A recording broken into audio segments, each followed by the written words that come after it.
except what do we notice on next Monday? No session. Why are there no notes next Monday? Unit test. There's the Unit 1 test on Monday. No homework. Okay, today we're going to talk about rational exponents. Our goal today is students will be able to convert a rational exponential expression to radical form and vice versa. Also simplify higher order radicals. So we have some vocabulary words we're going to need again today. Some of these words in our objective you probably don't recognize because we've not talked about them yet.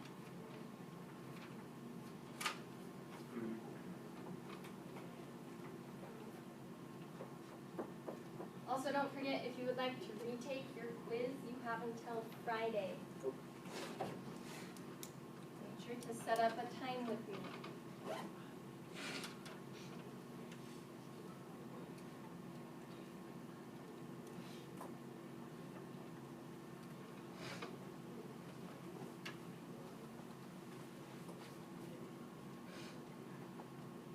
So we have a couple of vocabulary words today.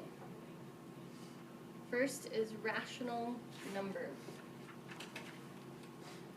Rational number is related to integers. When we talked about integers, we knew integers were the counting numbers, 1, 2, 3, 4, 5, 6, 7, or the negative counting numbers, -1, -2, -3, so on and so forth, or 0. Integer or rationals is another group of numbers. Just like we grouped all those numbers together, we're going to have another group of numbers with rational numbers. A rational number is a fraction a decimal that stops,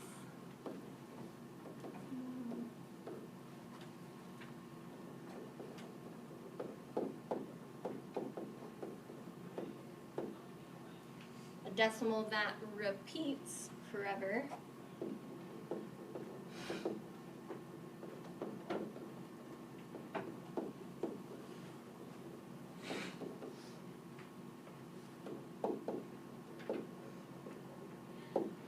and the integers. Integers are also considered rational numbers, integers. But usually when we talk about rational, we're referring to fraction, because any of those things can be written as a fraction. We can write an integer as a fraction. I could take 5 and put it over 1. I've made it a fraction. I can write a decimal as a fraction. 0.5 I could write as 1/2. A decimal that repeats, I could write 0.333333 as 1/3. So usually when we talk about rationals, we're focusing on the fraction part of it, but those other things are different ways to write a fraction. So often when I say rational, I'm really talking about fractions. An irrational number is a number, or a decimal, I should say, a decimal that goes forever without repeating.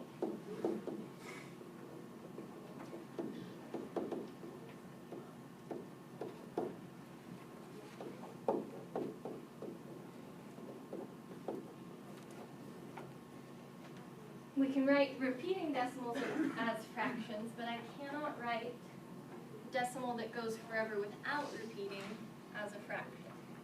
Usually these come up with radicals. If I had square root of 27, if I found the decimal for that, it would be 5 point something, probably 5.1 something something something, but it wouldn't repeat. It'd be like 5.1274381. It would just keep going forever without repeating.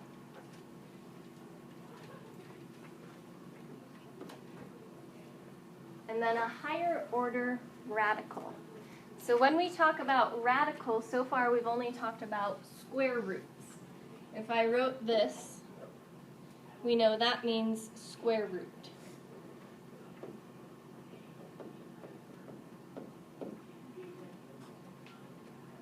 we can actually find other things besides square roots. If I wrote my radical with a little tiny 3 in that check mark area. I know it has a specific name, but I can never remember the specific name. Like indicator or something. That means instead of a square root, I'm finding a cube root. So when I'm talking about a higher order radical, we have some number in this check mark spot. So if I'm saying cube root, if I said cube root of 8, square root meant what number multiplied by itself 2 times equaled the number inside the radical. Cube root is saying what number multiplied 3 times equals that number under the radical.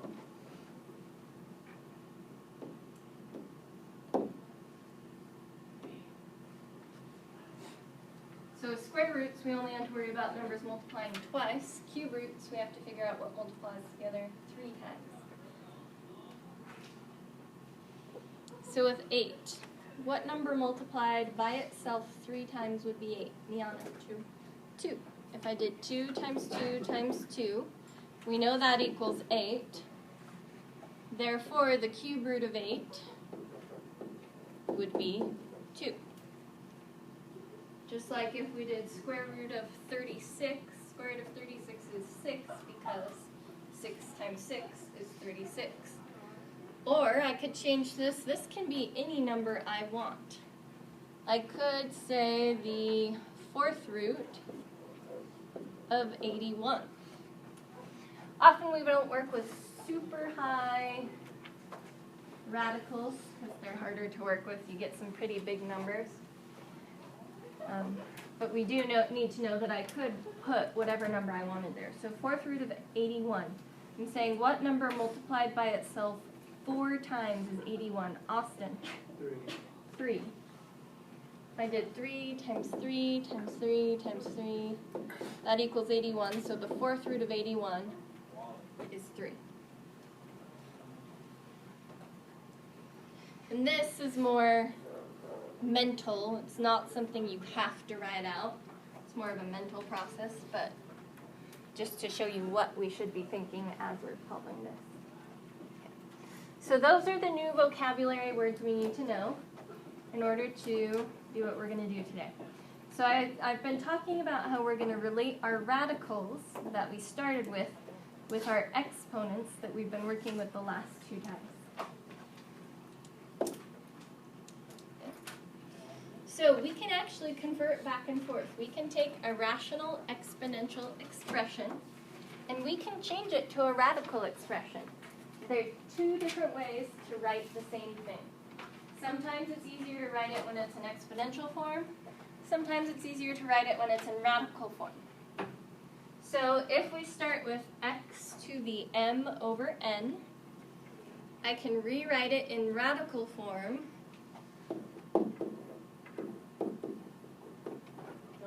as the nth root of x to the m.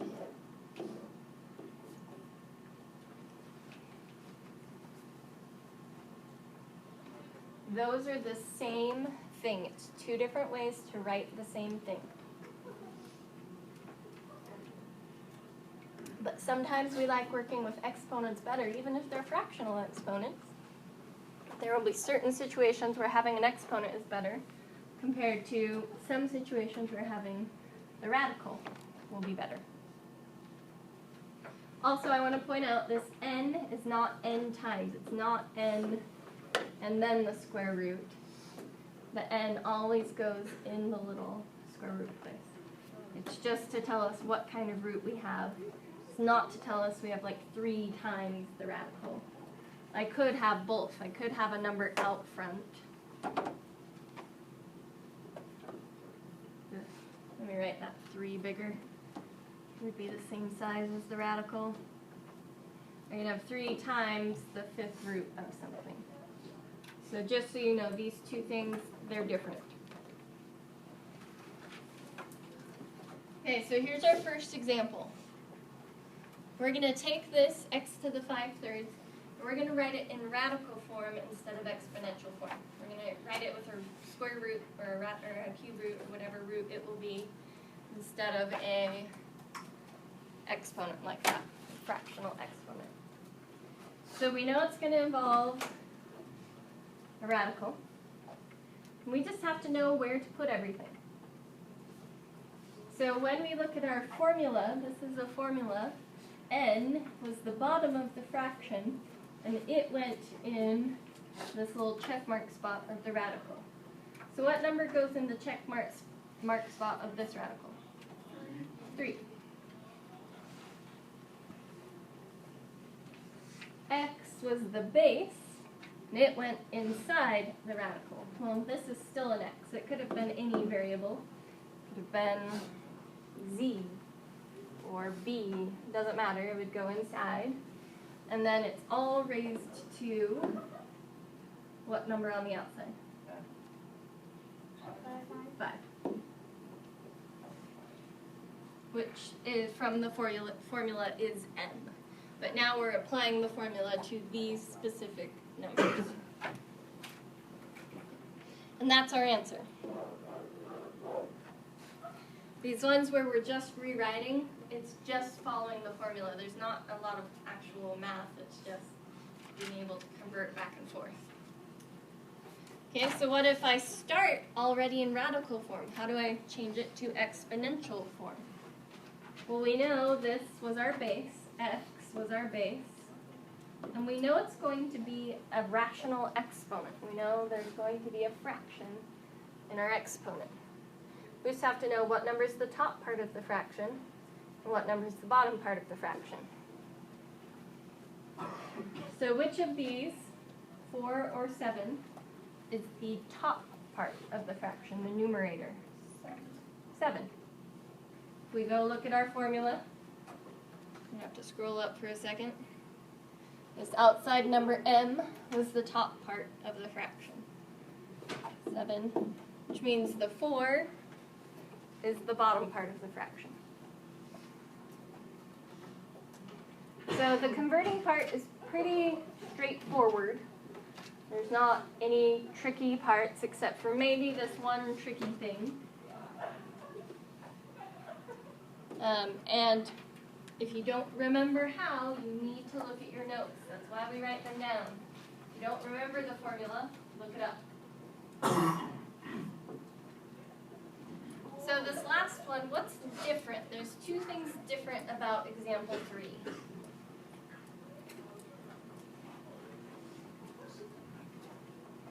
Sharon?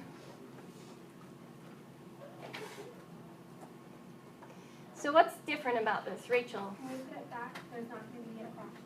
Okay, so there will actually be a fraction, but what makes you think there won't be a fraction? Be honest. There's not a number. There's not a number here.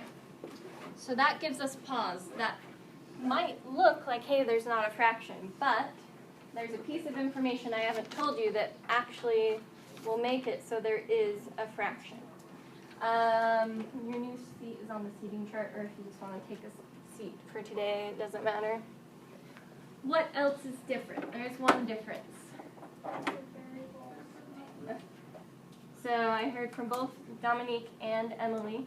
Dominique, what were you saying? There's this number here, 5p, instead of just a variable.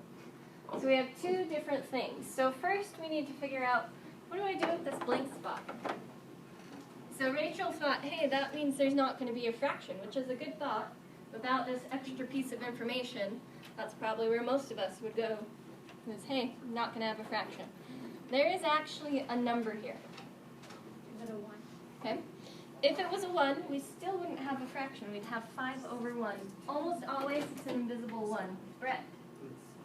Okay, this is the only time we have an invisible 2. It's the only situation I can ever think of where we have an invisible 2.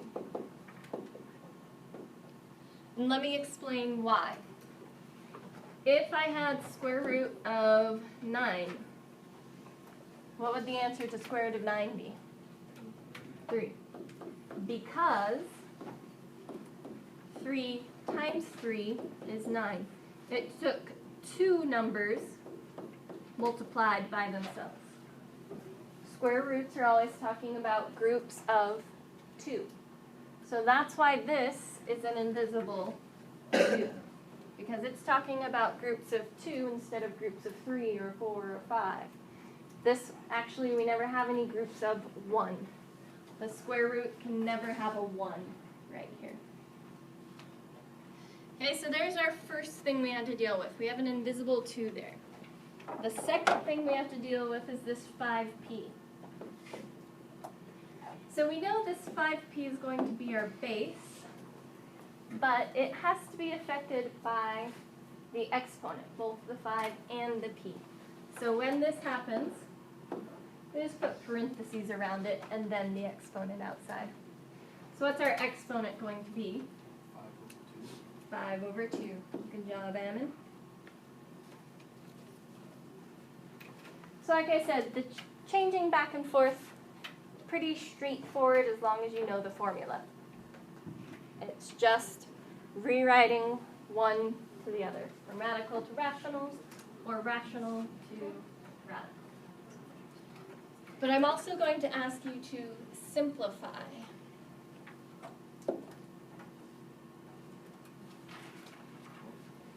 And this is a little more complicated.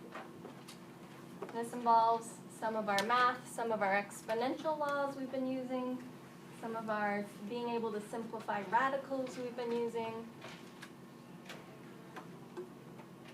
So this is where everything we've been doing the last 4 times kind of comes together into one whole. So when we had parentheses and we had an exponent outside, what did our rule say to do if we have parentheses with an exponent outside? Multiply the exponent in. So we're going to do that first, keeping in mind that 32 has the exponent of 1. You have to write that in. So we're going to distribute this in first. So step 1, distribute outside exponent.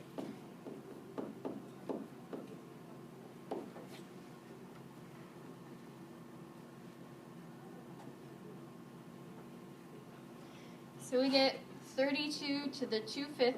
1 times 2 over 5 is 2 over 5. 1 times anything is the other thing, so 1 times any number is that number. But then we have 10 times 2/5. That I'm going to write to the side. We have our fraction multiplication again. How can I make 10 a rational number? Put it over 1. Remember, rational is just another word for fraction. And then when I multiply fractions, I multiply straight across. 10 times 2 is 20. 20 over 5. I can reduce that. What's 20 divided by 5? 4. So we have r to the 4th.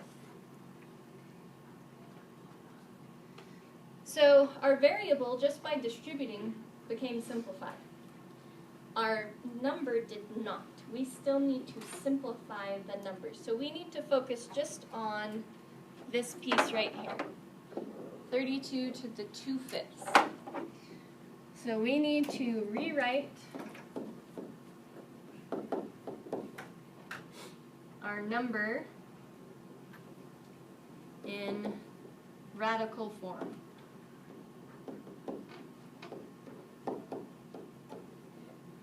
For our variable, we really liked exponential form. It's simplified quickly and easily. Our number, we want it in radical form in order to simplify it. Just like I didn't want you to leave 3 to the 4th, I wanted you to multiply it out. 3 times 3 times 3 times 3. Same idea here. I want you to simplify this and get just one number instead of a number raised to a fraction. So just 32 to the 2/5. What do I put in this box? in the check mark spot. 5. It's the bottom of the fraction here. We put 32 here, and then we put 2 the second.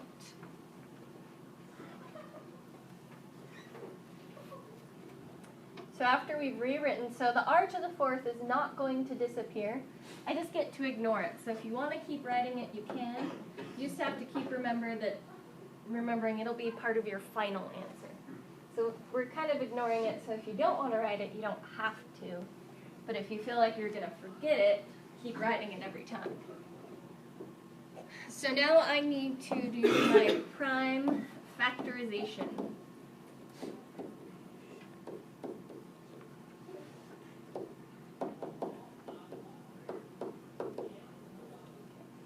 Of the number under the radical of the 32. So just like when we were simplifying square roots, same exact concept. We're still just going to find 2 numbers that multiply to be 32. So what are 2 numbers that multiply to be 32? 8 and 4. We could use 2 and 16. I think that's it. We'll use 8 and 4. 8 is 2 times 4, and 4 is 2 times 2. Remember, we cross out all the numbers that are not prime. They are not used in our answer. But we can only cross them out if we've already split them into prime numbers. So this 4 I can't cross off until I do 2 times 2. So now I can write this 5th root of 32 as 2 times 2 times 2 times 2 times 2, all squared.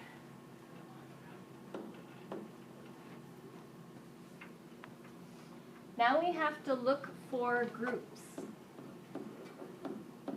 Now when we were doing square roots, we looked for groups of 2. What am I going to look for in this particular problem? Groups of how many? 5. Because this number out front, or this number in the check mark. So groups of n. I'm going to write n because it can change.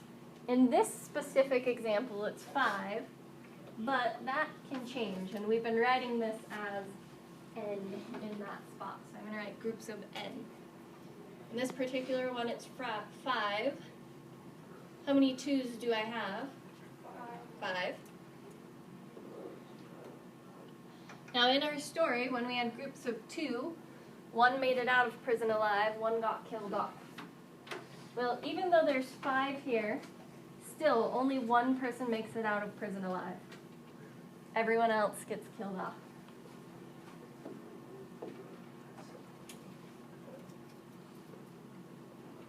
So 2 makes it out, but these other 4, they get killed off trying to escape prison. My other one's a wedding one, and I never realized it, but if we did this, because with square roots it's the 2 become 1, they get married and become 1. Well, now we have polygamy. The 5 get married and become 1. I just thought that was funny. So we have 2 outside. What happens if I have nothing left over in the radical? You knock the prison down. So we don't have a root anymore, a radical anymore. We do still have this squared outside. We can't ignore that. So now we just have one last step. We use that exponent. We have 2 squared. So what is 2 squared going to be? 4. So 2 squared is 4. And then we've always just brought down this r to the 4th the entire time.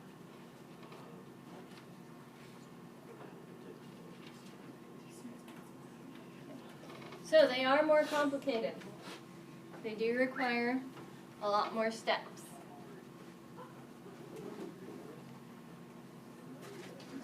So the last thing we need to talk about is, what if it's already in radical form?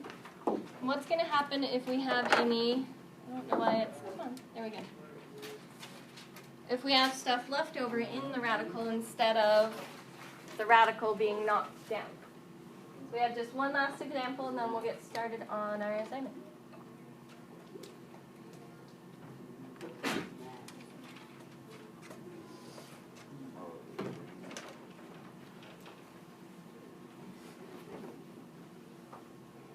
So this one already is in radical form, which we're okay with because we know how to simplify in radical form. It's like the example we just did, except in the example we just did, we had to get rid of the parentheses first and rewrite in radical form. Well, we can already skip to step 3. It's already written in radical form. So if it's already written in radical form, we can go straight to our prime factorization. So we go straight to step 3. Step 3 says find the prime factorization. What is the prime factorization of 24? 6 and 4. We could have done 8 times 3. Doesn't matter what we start with. Neither of these are prime, so we have to keep simplifying. 6 is 2 times 3. 4 is 2 times 2.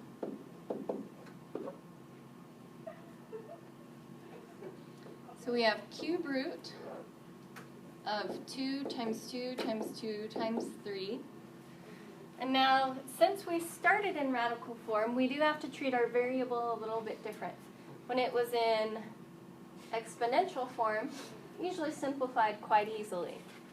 This, we're going to still have to write out our prime factorization for x to the 7th, which is easy, it's just kind of a pain. We have to write x 7 times.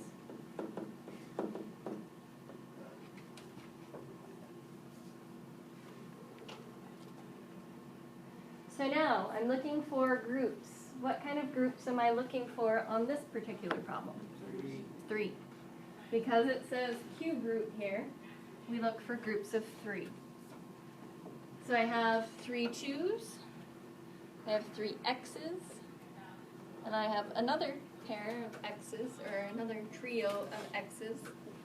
1 makes it outside, 2 die.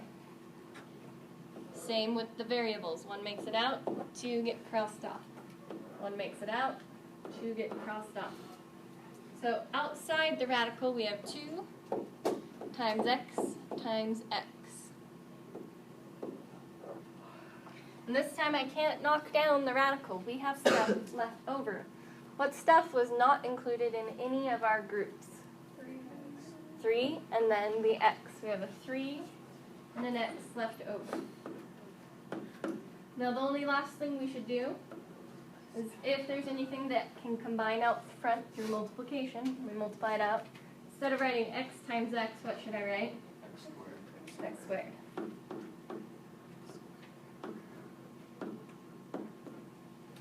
So that's our final answer.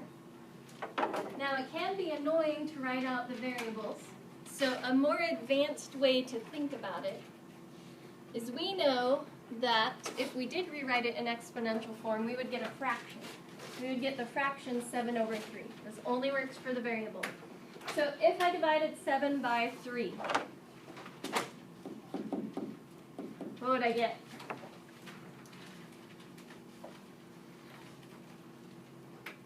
Something with a remainder of something. Let's think of it as old school.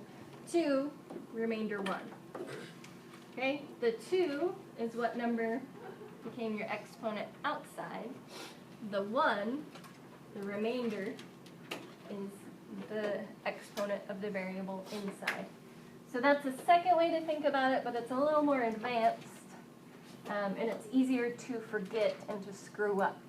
It's easier to do this one because we've learned how to do it over and over. So this one, I think, is the safer way. This one is the quicker way, but it's easier to screw up. So just so you know, so this would be the outside exponent.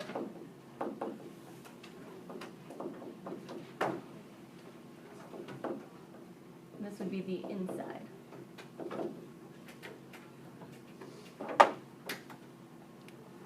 So we actually have quite a bit of time today to work on your assignment.